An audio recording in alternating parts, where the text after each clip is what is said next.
Howdy folks, I'm Brian, I'm Amber. and here's some Reddit! Alright folks, our first letter is titled, Am I a Jerk for How I Responded to My Sister-in-Law's Prank? I'm deathly afraid of cats. There wasn't ever an incident, they just terrify me. My husband loves cats, and had one of his own during his childhood.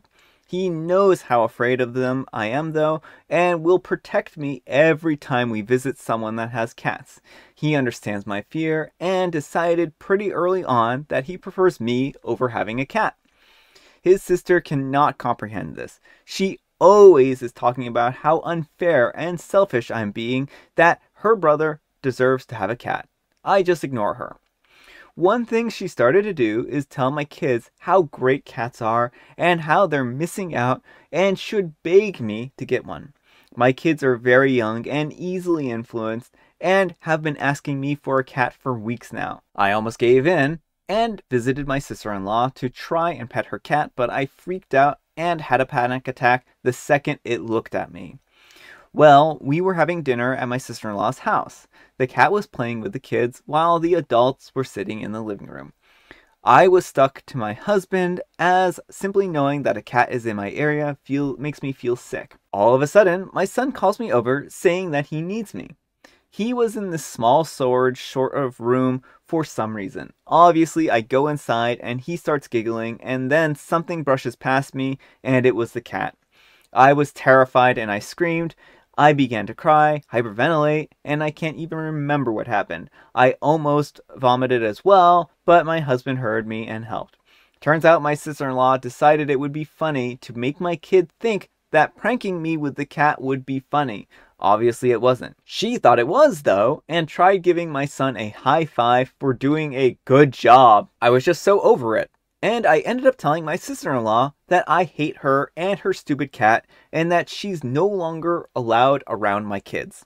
She immediately started to cry and said that she just thought my fear of cats was silly, and that if she made my kids show me, then I would be more understanding. She didn't think that I would act like that in front of my kids, like I can control my reaction. She said that she understands me hating her, but I'm being unfair for not letting her see her nephews. I just told her that she has her cat. She's been really upset and called me everything you can think of. My mother-in-law is asking me that I think about this some more and that I should try to cut her some slack.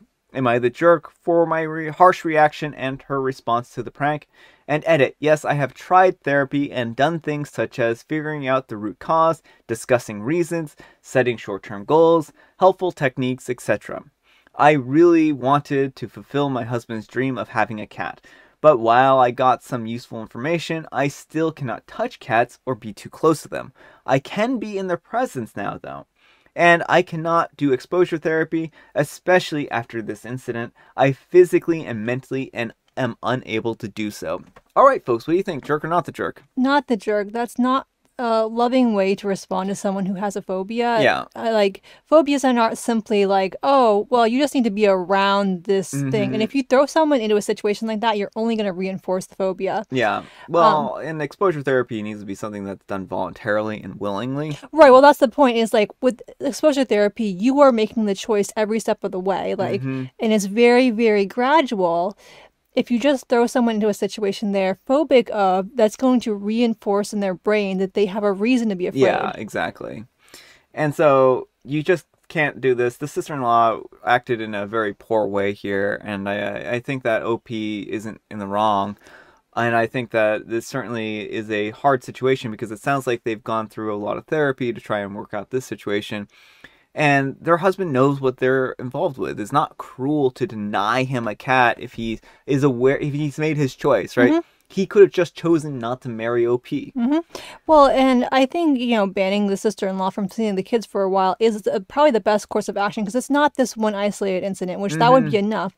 She has consistently tried getting the kids to ask for a cat, knowing that OP is phobic of them, and that's just not good behavior. And there's nothing to say she wouldn't continue to get the kids trying to get a cat. Yeah, and I think that that's a really good context to put in here, is that this is not a one-time isolated incident. And it wasn't like she was blind to this and didn't know OP was not afraid of cats. She knows it. She's lived with it. And she tried, pulling this kind of thing here. And I think that really puts her into a bad spot here. And I think that OP going low or no contact with their sister-in-law for a little while, at the very least, until they can kind of regain some of the ground that they've lost from this incident, is perfectly reasonable, acceptable, right? And if they want to go longer or no contact, they're welcome to, right? They shouldn't be forced to be in a relationship with someone who's going to purposely try to traumatize them. Mm-hmm. All because they think that they're being selfish for not having a cat. Yeah.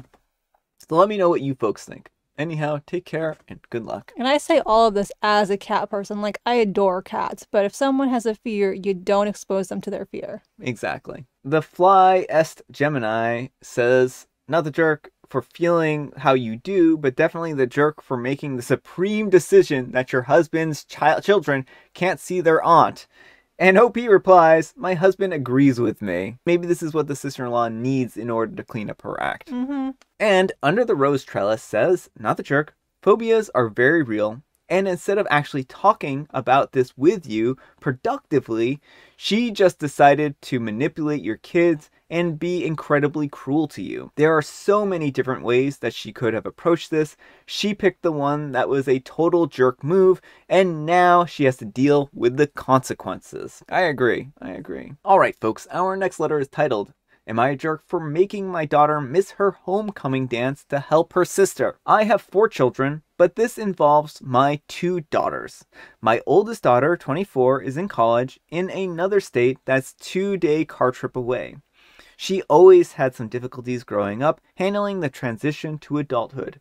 She also always tends to get into bad relationships. Well, her most recent relationship fell apart recently and she needed to move to a new apartment since she was being kicked out of the complex after the guy left and she couldn't afford rent. Well, the apartment was also really dirty and she needed me to help her clean it up since they had a pet parrot uncaged and didn't have the money to pay for damages. I planned on doing the drive down to her university to help her with the move, but she needed to move the weekend of my daughter 17's homecoming dance. My daughter 17 was in the homecoming, but not as a queen, but she was voted attendant. I made my youngest cancel her plans and do the trip with me since I needed her help driving and she could drive while I napped. She also is on her learner's permit, so the experience was a good lesson for her.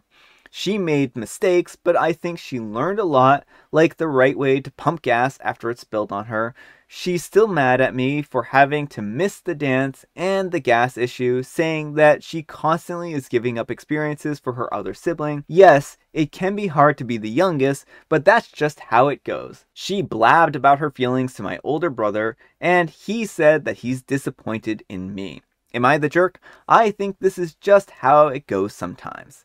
Family has to support each other. Helping her sister is more important than a dance in the end. Alright folks, what do you think? Jerk or not the jerk? Yes, you're the jerk. Your younger daughter had nothing to do with the situation. Yeah. Like, her sister made the set of choices that got her to this position. Yeah.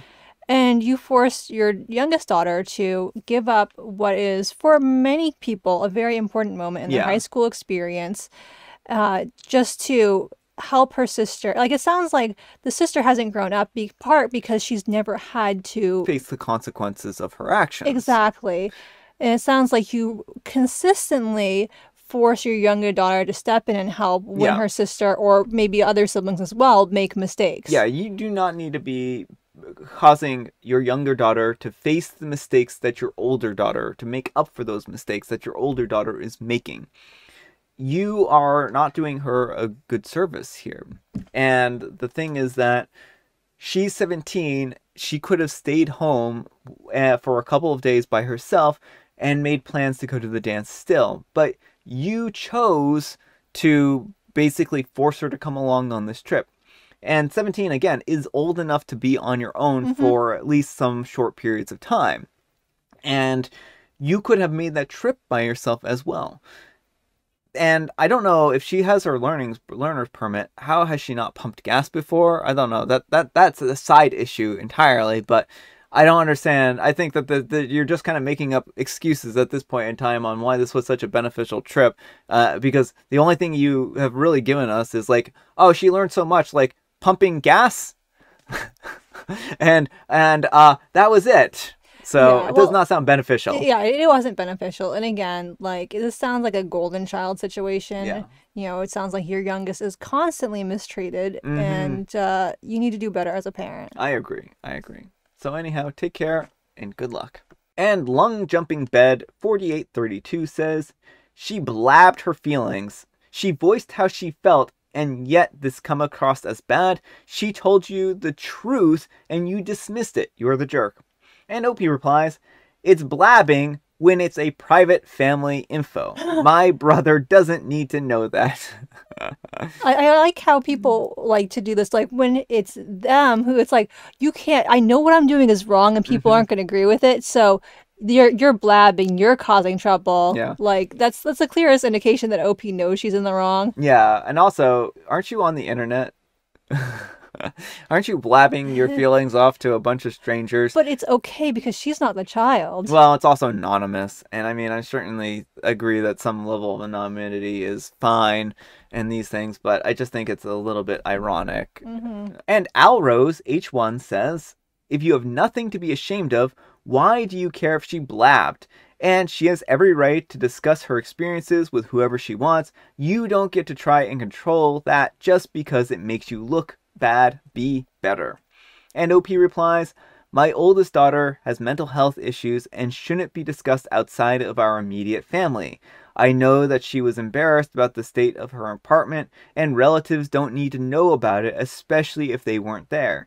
It wasn't as bad as it sounds, and it only took a few days to clean up. I don't need relatives judging my eldest for this little mistake. That actually brings a little bit of information to the light here. It sounds like the oldest daughter is having some troubles, but why would you hide this from the rest of your family? Right. Wouldn't it be helpful for them to know this? Well, and again, the youngest, if you didn't want the youngest daughter to say anything, don't get her involved in the situation. People are going to need to vent. And like, if there's private health information, like, keep it between you and the oldest daughter. Don't rope other people in. Yeah, I mean, if this was that important to keep secret, then you shouldn't have brought your younger daughter into this. Because certainly, you know, people's mental health is their own business and they should be able to control to some degree. Yeah. But again, you can't expect your youngest daughter to come in and clean up after her sister.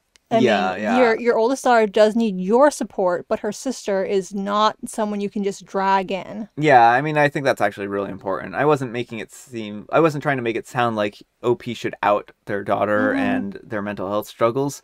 I just meant like, maybe it would be helpful for your family to be able to support her and help, you know, lift her up as opposed to treating this like it's something embarrassing that you should hide. Well, exactly. And I think that's really important, is that we move away from this mental health is something we can't discuss mentality, but it should be done with the eldest daughter's consent, of course. And it seems like OP probably feels a lot of stigma around this, which is a problem. Yeah. And her issue to work on. Yeah, I agree. All right, folks, it is tea time. Grab your beverages of choice. I've got some tea right here.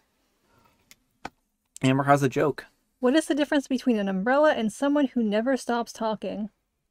Well, an umbrella is used to stop rain from falling on you. Someone who never stops talking is not an umbrella. You can shut an umbrella up. I suppose that is a good punchline. I just thought they were going to go with some very literal type of thing there. Because they do that, right? They'll have ones be like, oh, an umbrella is a person and not a person. Ah, we're funny. Yeah, I know that an umbrella isn't a person. Thanks, book. And I have Mega Mint tea.